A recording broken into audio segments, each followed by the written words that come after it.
தளபதியோட real OG ஃபேன்னா இவர் தான் அப்படின்ற மாதிரி தரமான சம்பவம் பண்ணிக்கிட்டு இருக்காரு நம்ம ஜெய் நடிச்ச சட்டென்று மாறுது வானிலை படத்தோட ப்ரீ ரிலீஸ் ஈவெண்ட் நேத்து நடந்துச்சு. அந்த படத்தோட ஈவெண்ட்டுக்கு வந்த ஜெய் தளபதி விஜய் சிஎம்ஆ பதவி இருக்கும்போது எந்த ட்ரெஸ் கோட்ல வந்தாரோ same black and white dress கோட்ல இவரும் வந்திருந்தாரு. அட இதெல்லாம் வச்சு ஓஜி ஃபேன் சொல்லிட முடியுமாப்பா அப்படின்னு கேட்டீங்கன்னா இந்த ப்ரீ ரிலீஸ் ஈவெண்ட்ல அவர் பேசினதை நீங்க கேட்டீங்கன்னா நீங்களே சொல்லுவீங்க, அட இவர் தான்ப்பா ஓஜி ஃபேன். என் நெஞ்சில் குடியிருக்கும் ரொம்ப நாள் ஆசை இந்த மாதிரி ஸ்டேஜில் சொல்லணும்ட்டு. எப்படான்னு தெரியுற நீ இருடி வந்து பாக்குறவங்க கணக்க. இந்த ப்ரீ ரிலீஸ் ஈவெண்ட்ல மட்டும் இல்ல, இந்த சட்டென்று மாறுது வானிலை படத்திலேயே அவர் தீவிரமான விஜய் ஃபேனா நடிச்சிருக்காரு. ஃபர்ஸ்ட் ஆஃப்லாம் வந்து இப்போ எல்லாரும் சொன்னாங்க படத்துல ரிவ்யூ நம்ம நம்ம மாண்புமிகு தமிழக முதலமைச்சர் விஜய் அண்ணனோட சாயல் இருந்தது அப்படின்ட்டு. அதுக்கு காரணம் என்னன்னா நான் படத்துல வந்து அவரோட ஃபேன் ஆக்சுவலி. ஸோ அவரோட ஃபேனாக நான் படத்தில் இருப்பேன். ஸோ அதனால அந்த ஃபர்ஸ்ட் ஹாஃப்ல கொஞ்சம் அவரை பேஸ் பண்ண சில சீன்ஸ் எல்லாம் வந்து இருக்கும்.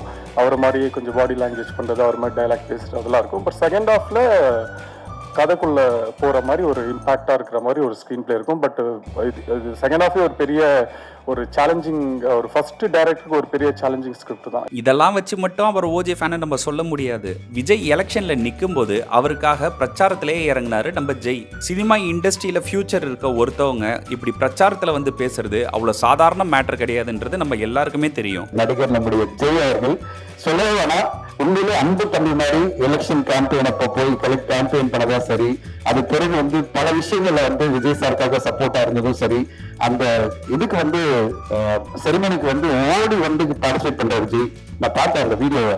அதுவும் கொஞ்சம் லேட்டா வந்து ஓடி போய் அண்ணனுக்காக போய் அங்க நிற்கிறாரு. அந்த அண்ணனுக்காக அவ்வளவு கேம்பெயின் பண்ணி தைரியம், அந்த தைரியம் வேணும். சினிமா இண்டஸ்ட்ரியில போய் கேம்பெயின் பண்றதெல்லாம் அவ்வளவு ஈஸி இல்லை. ஏன் அண்ணனை நம்புறேன், என் அண்ணன் ஜெயிப்பாரு அப்படின்னு சொல்லி போய் கேம்பெயின் பண்ணி அது பிறகு இன்ஸ்டால அவ்வளவு ரீல்ஸ் போட்டு இன்னைக்கு உங்க அண்ணன் ஜெயிச்சிட்டாரு சார். சி ஜோசப் விஜய் எனும் நான்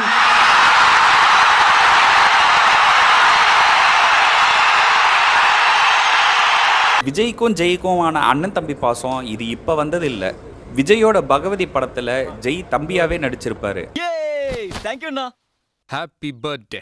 யார்ப்பா அவன் பார்க்கறதுக்கு விஜய் மாதிரியே இருக்கிறாரு, உண்மையிலே விஜயோட தம்பி இருந்தா இப்படிதான் இருக்கும் அப்படின்ற மாதிரி அந்த டைம்ல நிறைய பேர் பேசினாங்க. அந்த படத்துல இருந்து இப்போ வரைக்கும் அந்த அண்ணன் தம்பி பாண்டிங் இப்போ வரைக்கும் இருக்கு. ஒருத்தன் விஜயை பார்த்தே வளர்ந்தான், விஜய் மாதிரி நடிக்கணும்னு ஆசைப்பட்டான், விஜய் கூடவே நடிச்சான், விஜய் மாதிரியே ட்ரெஸ்ஸிங் பண்ணான், இன்னைக்கு விஜயாவே மாறிட்டான் அப்படின்ற மாதிரி அங்க வந்தவங்க சில பேர் பேசினாங்க. ஜெய வந்து நம்ம விஜய் சார தியேட்டர்ல இதுமே பார்க்க முடியாது, திரையரங்களை பார்க்க முடியாது, ஆனா திரைப்படங்களை பார்க்க முடியாது. ஏன்னா ஜெய் அவரை மாதிரியே ஒருத்தர் வருவாரு. அந்த பெரிய ஒரு வாய்ப்பு இருக்கு ஜெய், உங்களுக்கு நல்ல நல்ல படங்கள் வந்ததுன்னா உங்களுக்கு அந்த ஒரு வாய்ப்பு இருக்கு. உங்க அண்ணனை மாதிரியே நீங்களும் வர முடியும். நீங்க ஆதர்ஷ ஒரு நாயகனா உங்க அண்ணனா பாக்குற விஜய் சாருடைய வழியில நீங்க போய் நீங்களும் அந்த மாதிரி ஜெயிக்கணும்னு ஆசைப்படுறேன். திடீர் தளபதி நம்ம இங்கே இப்போ ஒரு பெரிய வானிலை மாற்றம் வந்திருக்கு. இந்த மாற்றம் வந்து இதுக்கப்புறம் எப்பவுமே மாறாது அப்படின்னு நான் நம்பிக்கையா இருக்கேன். உங்களுக்குலாம் பிடிச்ச ஒரு கிளைமேட்டாக தான் இனிமேல் இருக்கும் தமிழ்நாடு. ஸோ ரொம்ப தேங்க்ஸ் எல்லாருமே இந்த படத்தை வந்து தேட்டரில் வந்து பாருங்கள். இங்கே வந்த எல்லாருக்குமே ரொம்ப ரொம்ப நன்றி. Thank you so much. எப்படியோ மக்களே, இந்த படம் வந்து May 15 ரிலீஸ் ஆக போகுது. இந்த படத்துக்கு வந்து தளபதியோட ஃபேன்ஸ் நீங்கள்லாம் சப்போர்ட் பண்ணி இந்த படத்தை ஜெயிக்க வைப்பீங்கன்னு அவர் ரொம்ப நம்புறாரு. ஸோ விஜய் ஃபேன்ஸ் சப்போர்ட் பண்ணுங்க. விஜய் ஃபேன்ஸ் மட்டும் இல்லை, மற்ற எல்லாருமே இந்த படத்தை போய் தேட்டரில் பார்த்து இந்த படத்தோட டீமுக்கு சப்போர்ட் பண்ணுங்க. ஒரு தடவை முடிவு பண்ணிட்டேன்னா என் பேச்ச நானே கேட்க மாட்டேன்.